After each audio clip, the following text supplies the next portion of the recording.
আজকে মুড কেমন? So so কেন? ঝগড়া করে এসেছি বাড়িতে। ও আচ্ছা। তো আজকে আমরা কথা প্রথমে শুরু করছি তোমার ছোটবেলাটা, মানে তোমার প্রাইমারি, আপার প্রাইমারি, এটা কোথায় তোমার বাড়ি, কি করে শুরু হলো সেটা। ওকে, আমি পাটা তুলে নিই। হ্যাঁ একদম একদম, আমি কোনো এরম অসুবিধা নেই। এরম করছি। ঠিক আছে, কোনো অসুবিধা নেই।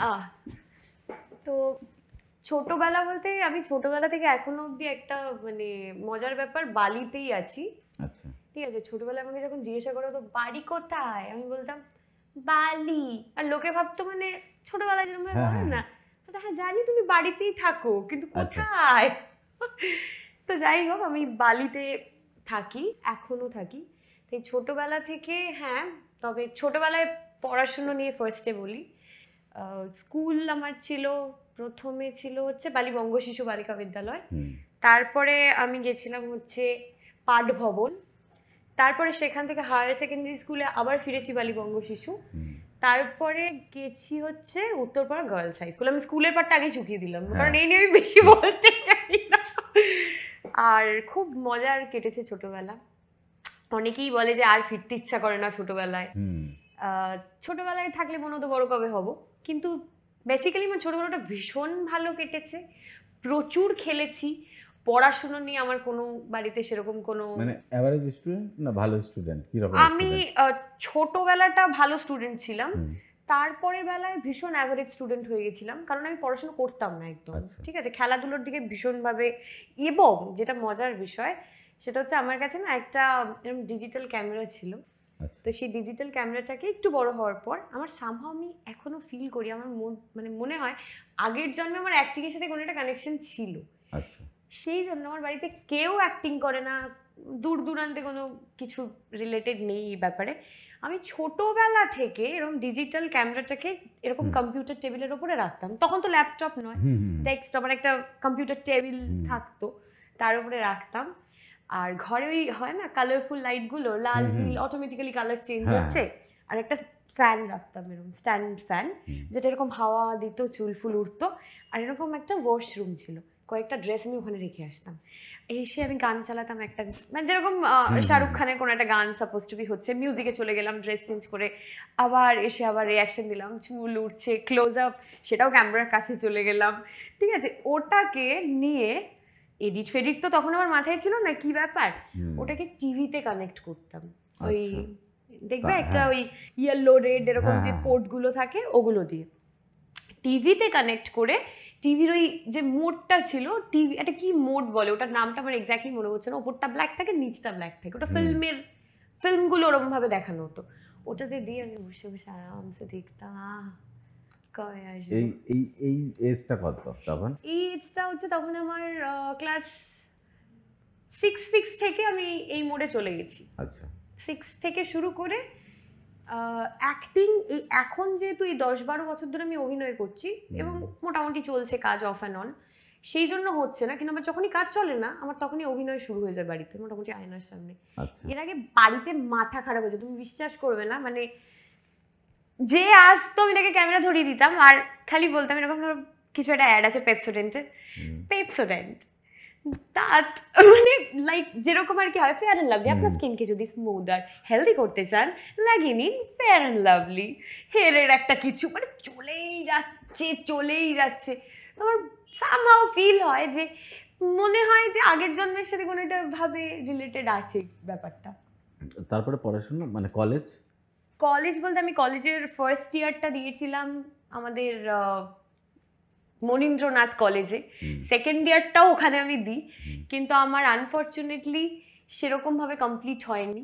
আমি অ্যাক্টিংয়ের যে প্রেশার ছিল আমি ওখানে থেকে কমপ্লিট করে উঠতে পারিনি, আমি তাই ডিস্টেন্সে কমপ্লিট করি গ্র্যাজুয়েশন। এখন একটু সাইকোলজি নিয়ে মানে ভালো লাগছে এই বিষয়টা নিয়ে একটু মানে পড়াশুনো করতে, মনে হচ্ছে যে এইটা কেন হয়, ওইটা কেন হয়, এটা কিভাবে হয়।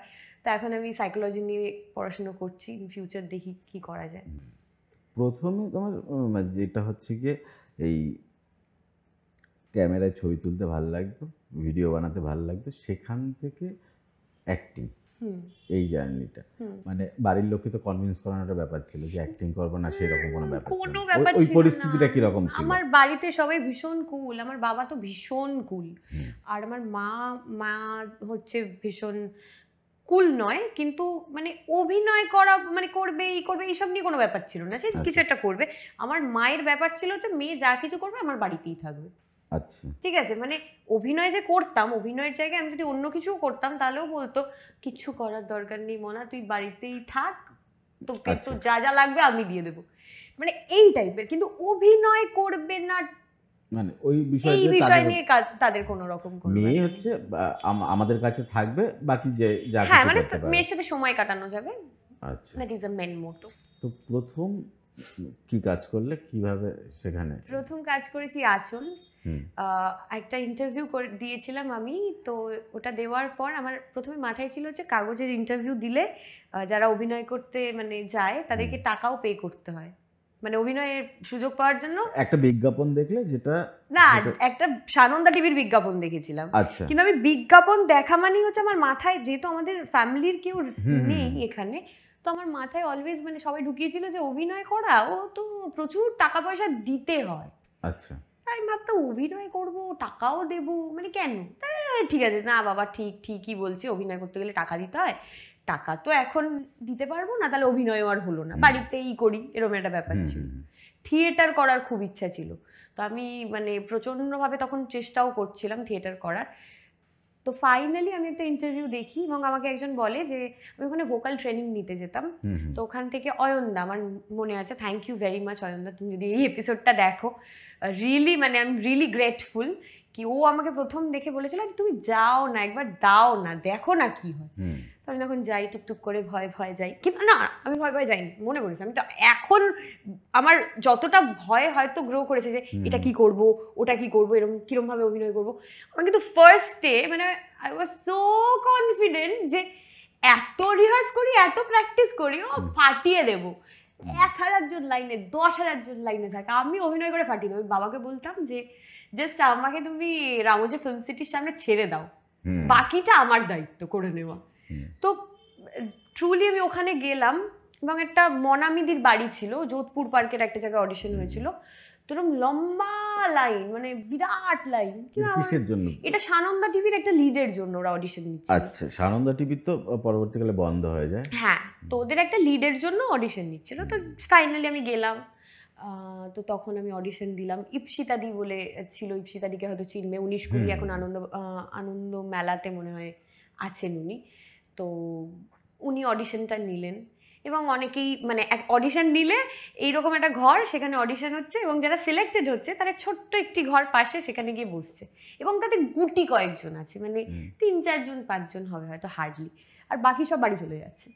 এবার সবাই বেরিয়ে যাচ্ছে, আমি আমার ভয় রয়েছি, এখানে একটা ইয়ে দিয়েছে, এবার দেখলাম এরকম এতজনের মধ্যে সবাই বেরিয়ে যাচ্ছে, ওই ঘরে এই কজনও না, আর না যে করেই দেখাতে হবে, চলো। ওদেরটা প্রথমে বললাম, নিয়ে বলছে তুমি তোমার মতন করে কিছু একটা করো, যদি আমি ইমোশনালি একটা ডায়লগ বললাম, দিয়ে বলছে তুমি 20 ঘন্টা না কত ঘন্টা এরকম জিজ্ঞাসা করেছিল, তুমি এরকম 20 ঘন্টা কাজ করতে পারে? 24 ঘন্টা কাজ করে দেবো, কোনো চাপ নেই আর কি, তখন ওই কাজের নাও খালি এরকম ব্যাপার। তো ফাইনালি ওখান থেকে তারপরে আমাকে স্নেহাশিসদার ওখানে পাঠানো হয়, স্নেহাশিস চক্রবর্তী মানে ব্লুজে, এবং আরও বিভিন্ন হাউসে পাঠানো হয়। স্নেহাশিসদার হাউসে পাঠানোর পর স্নেহাশিসদা দেখে আর কি মানে ভাল লাগে বেশ, মানে ওনার পরবর্তী বলেছেন উনি, যা আমি সেটাই বলছি, মানে মিষ্টি একটা মেয়ে এসছে। তো আমি তো কিছুই, প্রডিউসার কি আমি সেটাও বুঝি না, ডিরেক্টর কি করে সেটাও বুঝি না, গুলিয়ে যাচ্ছে, দাদা বলছে বসতে বলছে, কি যে বলবো, বলছে তুমি সাঁতার কাটতে পারো? না পারি না। গান গাইতে পারো? না পারি না। ডান্স করতে? হ্যাঁ সেটা পারি। আমি বললাম 3টে জিজ্ঞাসা করলো, তার মধ্যে 2টোই পারি না, তাহলে হয়তো বাদই হয়ে যাবো। তারপরে ফাইনালি সেখান থেকে বললো না তুমি এসো, লুক সেট তখন একটা হতো, প্রথম শব্দ শোনা এটা একটা লুক সেট, মানে ওইটা আবার অদ্ভুত লুক সেট, ওখানে দেখবে একই চরিত্রের জন্য 5 জন আসে, ঠিক আছে? এখন লুক সেট মানে কি তুমি ছেঁকে নিয়ে, হ্যাঁ তারপরে হলো। তো তখন আমাকে সেই দিদি মরে যাচ্ছে এরকম একটা লুক দে, দাদা মরে যাচ্ছে এরকম একটা লুক দে, ভীষণ আনন্দ এরকম একটা লুক দে, লুক ফুক দেওয়ার পর ফাইনালি যাই হোক ওখান থেকে সিলেক্টেড হলাম। আমি তখন বললাম স্নেহাশিসাকে গিয়ে, বুঝলেন তো দাদা, এরকম তো সানন্দা টিভি কেউ দেখে টেকে না, হ্যাঁ। তো আমি সেটাই ভাবছিলাম, আমার দাদা তো তখন হাসছেন, বলছে না না তোমার চিন্তা নেই, সানন্দা টিভির জন্য তোমায় নিচ্ছি না, তোমায় ভালো চ্যানেলের জন্য নিচ্ছি। আমি তো অডিশনটাই দিয়েছি সানন্দার জন্য, আমি তো কাজ প্রথমেই জেনে এসেছি যে ওইটার জন্য। এবার ওনারও সানন্দাতেই একটা শো চলছিল, সেটাতেই কাজ করার জন্য আমাকে পাঠানো হয়েছে।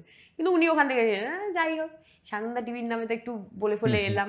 সানন্দা টিভির মানে ইপসিতাদির সঙ্গে একটু ঝামেলা ঝঞ্ঝাট হলো, তো ফাইনালি এখন সম্পর্ক ভালো, মিটে গেছে। আমাকে বলেছিল দেখবো কতদূর যাস, দেখবো কি করে দাদা। তো যাই হোক, ফাইনালি এখনো তো করছি কাজ। শুরুটা যখন করেছিলে ওখান থেকে বাড়ি থেকে, তারপরে এসছো অ্যাক্টিংটা করবে, সেটা ধরে নিয়েই একটা প্র্যাকটিস চলছিল, চলন চলছিল। তারপরে এসে এটা হলো, শুরু হলো।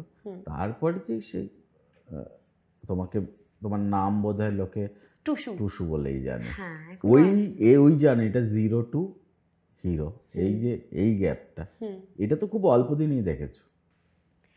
0 to হিরো মানে টুসুর, হ্যাঁ মানে এই একটা ক্যারেক্টার নামে, হ্যাঁ তোমার লোকে বোধহয় নাম বলে সবার আগে, আমিও বোধহয় ফোনে আমার সেভ করা টুসু বলে সেভ করা, শ্রীপর্ণা ব্র্যাকেটে টুসু এরকম বলে সেভ করা আছে। ঠিক নয়, এটা ঠিক নয়। না, এটা তো একটা অন্যরকম পরিচিতিও দেয় অবভিয়াসলি। আর একটা মজার ব্যাপার আছে, সেটা হচ্ছে আমার বাড়ির নাম টুসি। তো ঠিক আছে, টুসিটা এই গলিটাতেই হচ্ছে উৎপল দত্তের বাড়ি। তো উৎপল দত্তের এই গলিতেই যত লোক থাকতো, উৎপল দত্ত ওনার বাড়িতে যখন জীবিত অবস্থায় ছিলেন, বাড়িতে শেষের দিকে যখন হুইল চেয়ারে বসে থাকতেন, দুলতেন। আর এই পাড়ার এখন যারা বয়স্ক তারা ওনার ওখানে যেতেন, এবং দূরের থেকে ওনাকে তো খুব রাশভারী দেখতে পেতেন, এবং উনি ওখানে দুলতেন। আর এই বাচ্চাগুলো তখন গিয়ে বলতো দড়ি ধরে মারোটান রাজা হবে খান খান। আর এরা পেত ভয় ওনাকে, আর উনি ডেকে ডেকে চকলেট নিয়ে বসতেন, সবাই বাচ্চাদের চকলেট দিত। তা সারা জীবনে তো উনি ওটা ইনকাম করেছে, কামাই করেছে, দিনের পর দিন রেয়াজ করে ওই প্র্যাকটিসের মধ্যে গিয়ে ওনার তো ওটা সফলতা। তোমার নামটা শ্রীপর্ণের সঙ্গে যদি টুসুটা থাকে, সেটা তো তোমার একটা সাকসেস। ঠিক আছে, এটা আমি মানি যে এটা আমার সাকসেস, কিন্তু কখনো কখনো মনে হয় না যে আমার নিজের যে নামটা আছে সেটাও একটু বলুক, মানে আমার অ্যাজ ইফ মানে নামে কি এসে যায় ওইটাই যদি বলি, গোলাপকে যে নামেই ডাকা হোক না কেন গোলাপ, আফটার অল একটু ওই লাস্টে একটু গোলাপ নামটা বলে দেওয়া হচ্ছে। আগে পরে থাকুক আর কি, দুটো নামই জড়িয়ে থাকুক, দুটো নামই জড়িয়ে থাকুক। মানে আমি একটা কাজ করেছিলাম মানালির সঙ্গে, তখন ওকে মানু আর আমাকে টুসু বলে ডাকছিল চাকিদা। আমি চাকিদার উপর খুব অভিমান করেছিলাম যে এটা তো ঠিক হচ্ছে না, তুমি ওকে মানু বলছো আর আমায় টুসু বলছো। না আমি কি বলবো, তো মানে মিলে গেছে না, মানু আর টুসু ব্যাপারটাও বেশ একটা ছন্দে মিলছে মনে হচ্ছে। তারপরে কি বলবো, টুসি বলবো, না আমারই কানে লাগছে, তুমি টুসু বলো, এটাই ভালো।